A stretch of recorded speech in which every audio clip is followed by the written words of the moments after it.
So much has happened, yet nothing at the same time. But before we get into it, I think I'm going to need a drink before we get into this.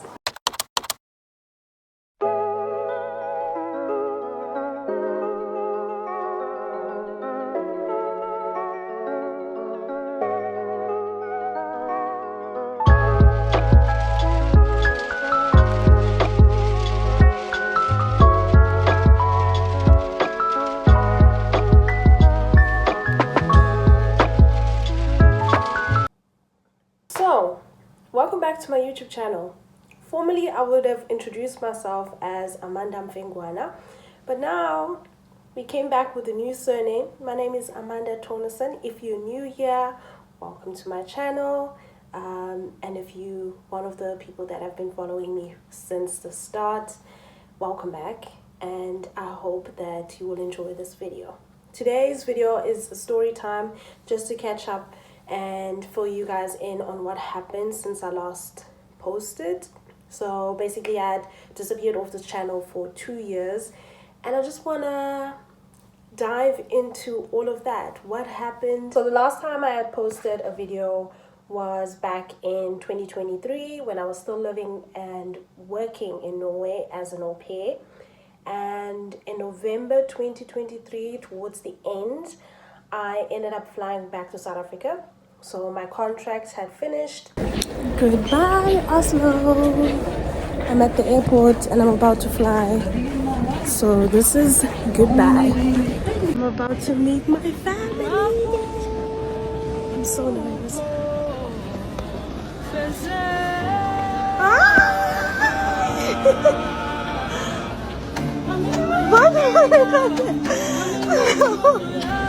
Hello.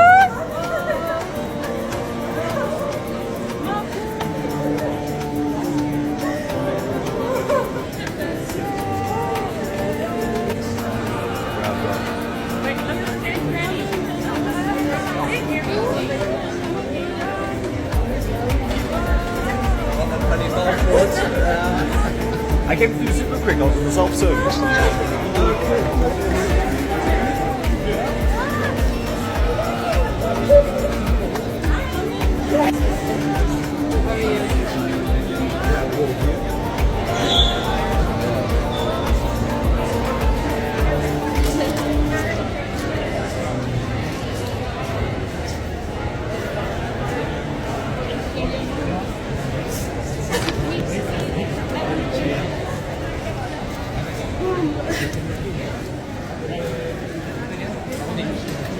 Hello. Going back to South Africa, I was very much conflicted about it.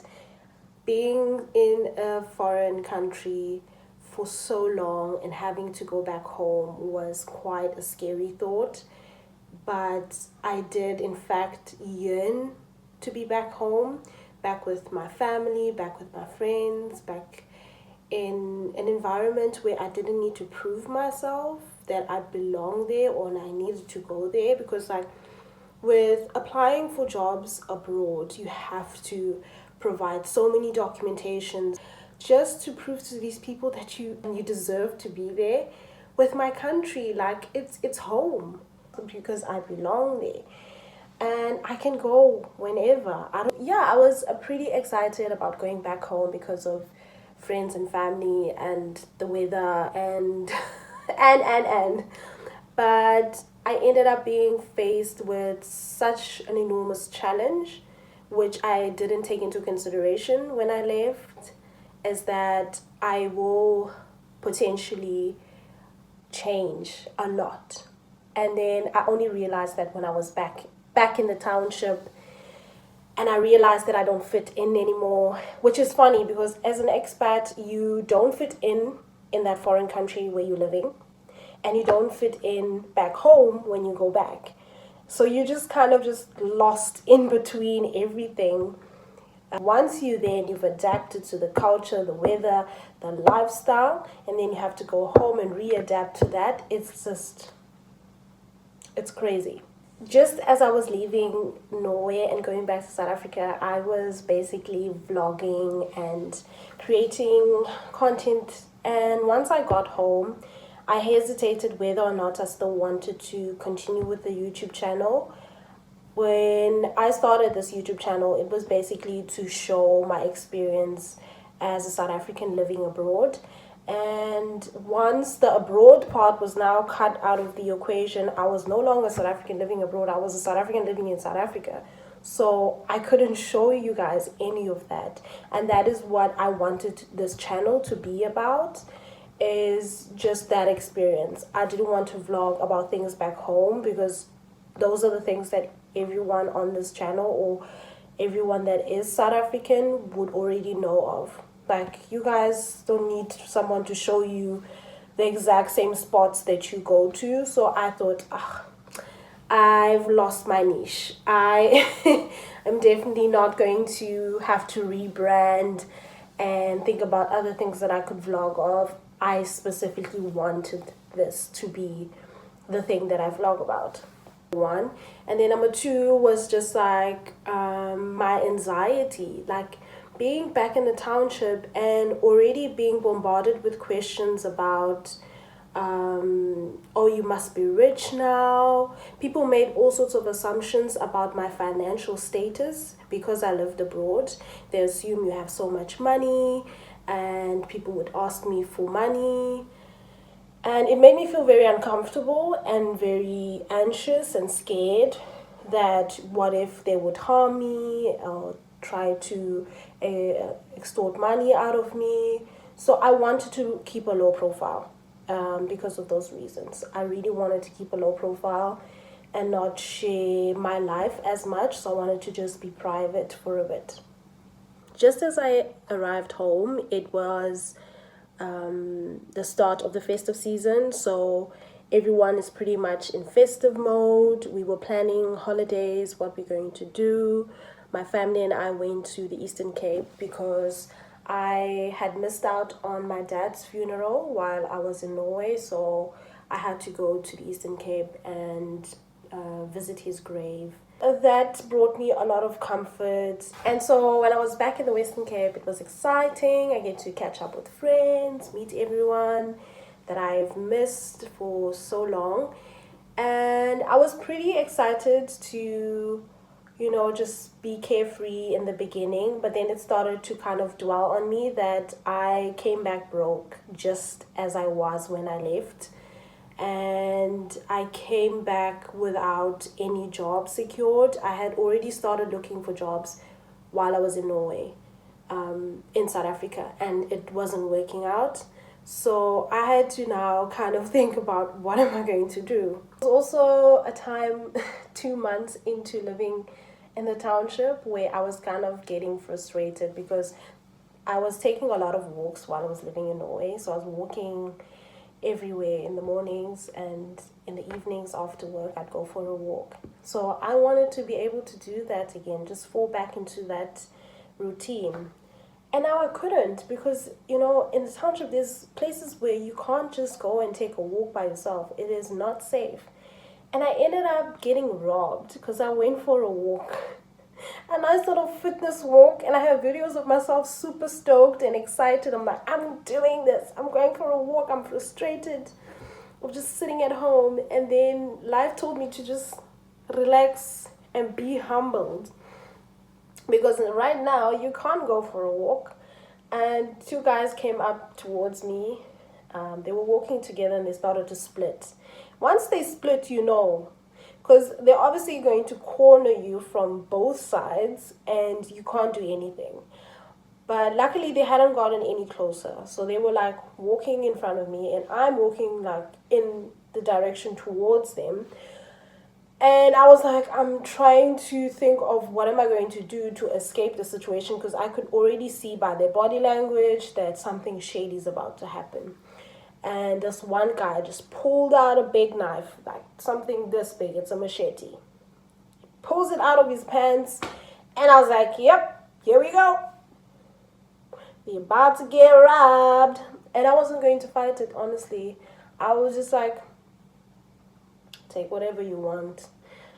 They took my phone and then I ran across the road and I started sprinting.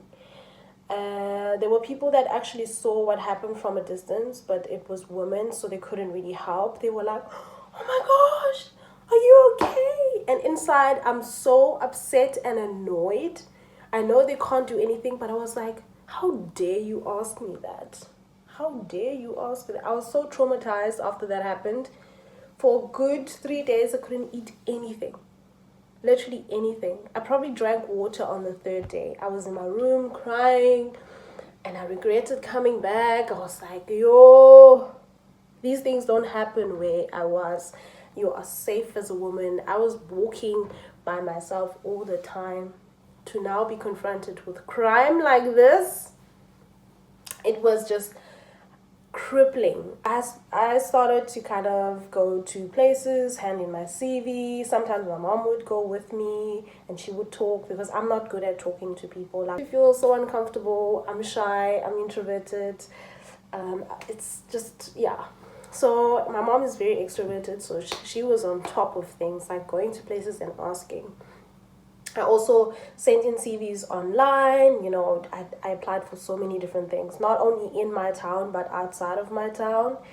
As soon as, I started to realize that I'm not going to be securing a job anytime soon because unemployment rate is looking a bit wild in South Africa, that's when I started to panic. I literally started to panic and I was so depressed and I was just going through it. My mom had to buy toiletries for me. You've hit rock bottom as someone who's been responsible financially for my family to now have the tables turn and they have to kind of help you out. And I felt it when she had to buy me toiletries because I had haven't had to ask her for anything in such a long time. So after 3 months of being unemployed, I'm now getting training at this restaurant. The owner, when she interviewed me, she was quite hesitant about taking me on because I had been doing something completely different, and now I'm back in retail. But me, on the other hand, I was so desperate to have a job, and so I ended up convincing her just to take me on for training, and we'll see how it goes. And during the time that I was there helping out, because she was short staffed, so I was helping out on some weekends, and I had met this woman and her mother-in-law as well as her baby, and we just chatted as I always do with the customers that came in. I wasn't expecting anything at all, but we somehow ended up talking about the fact that I was an au pair because I was engaging with her child, and I can't help myself. When I see babies in somewhere in public, I go crazy. I just want to interact with them, and so they find it kind of cute, and they ask me like, how do I know so much about children? And I said, no, I actually worked as an au pair and I just came back from Europe 3 months ago. And yeah, we started chatting on WhatsApp, and one thing led to another, and I started working for them. And when I worked for them, we obviously had discussed it with the owner of the restaurant before we finalized everything, so that there's no bad blood between us and the owner of the restaurant. So that was good. So when I worked for them, I was planning on just being with them for a year, and that year turned into 2 years and I was there for quite a long time. And the baby was 9 months when I started. When I left, she was about 2.5. So we had quite a long journey together, which makes it even harder when you have to leave. And so during that time that I was home, I also kind of had a love connection that was lingering from Norway, which brings us to the whole surname change. So when I left Norway, I had been on Tinder briefly, and I wasn't actually planning on dating anybody. I don't know what was going on. I was just like, I'll just give it one more shot. Just chat with someone. I wasn't interested on seeing anyone.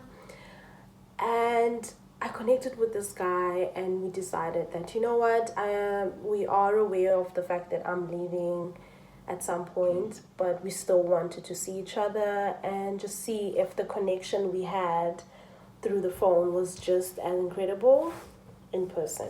So we ended up meeting.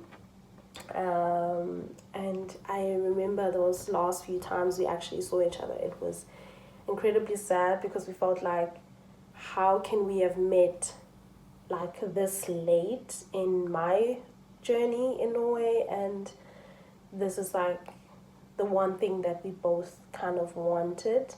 So we didn't make any promises to one another when I left. It was more so like it was nice to meet you and we'll see what happens type of situation. And once I got back to South Africa, I wasn't under the impression that I would see him again. I was also not planning on dating anyone once I got home. I had so many things that I needed to focus on in my personal life, so I was not going to even think about dating. So him and I still kept in touch. We spoke every single day and we had video calls, and I shared so much with him and he shared so much with me that it ended up being one of those things where we were officially boyfriend and girlfriend. I don't know if we ever asked each other to be boyfriend and girlfriend, but we ended up, being in a relationship. And he then decided that he's going to come and visit South Africa, and he came. We met and we spent 2 weeks together. It was amazing. He met my friends, my family, and he had come again and we got engaged. And then another time we got married in South Africa, and all my friends and family were there. We were not planning on having a wedding actually. We were thinking of just going to the Home Affairs, getting married, and having like a small celebration. But things happened the way they did, and the pastor or the officiator decided that he was going to marry us the proper way, which is like walking down the aisle and having people there, and it's the whole shebang. I hated the idea. I don't want people looking at me. He's also quite shy, so the thought of walking down the aisle and having everyone stare at you was terrifying for both of us. But either way it happened. We got married, and then his family obviously couldn't be a part of that because everything happened in South Africa and they couldn't travel down. So we were planning on having a second celebration in Norway so that his family could be included. But now we've been married for a year and a couple of months, and it feels like, we've been married. What's the point of having another wedding, But yeah, I don't know. I still feel like we should do something. But yeah, that's a conversation for another day. So when I finished my work contract in South Africa, the plan was for us to obviously come and live together because we can't do long distance for so long. We basically did long distance for the first year of our relationship, and then the second year of our relationship we were married. So we did the whole long distance thing as a married couple for a year, and it was not working out for us. It just became more and more challenging. We wanted to have a little bit more proximity in order for us to truly enjoy being a married couple. So we ended up, applying and doing all the paperwork so that I can come and be with him, and this is why I'm back in Norway. This is why I'm back. And life surprised me. Here I am back in Norway, and I'm learning the language with so much enthusiasm because I want to connect with him. I want to connect with his family, and his family's English isn't completely great, so it would be helpful if I could speak a bit more Norwegian with them, and I want to speak a bit more Norwegian with them. And just like in general, I walk around the stores and places, and some people don't understand me, or I'm not able to get assistance in places because people have very limited English. So yeah, that is what happened in the 2 years. I hope I covered everything. Yeah.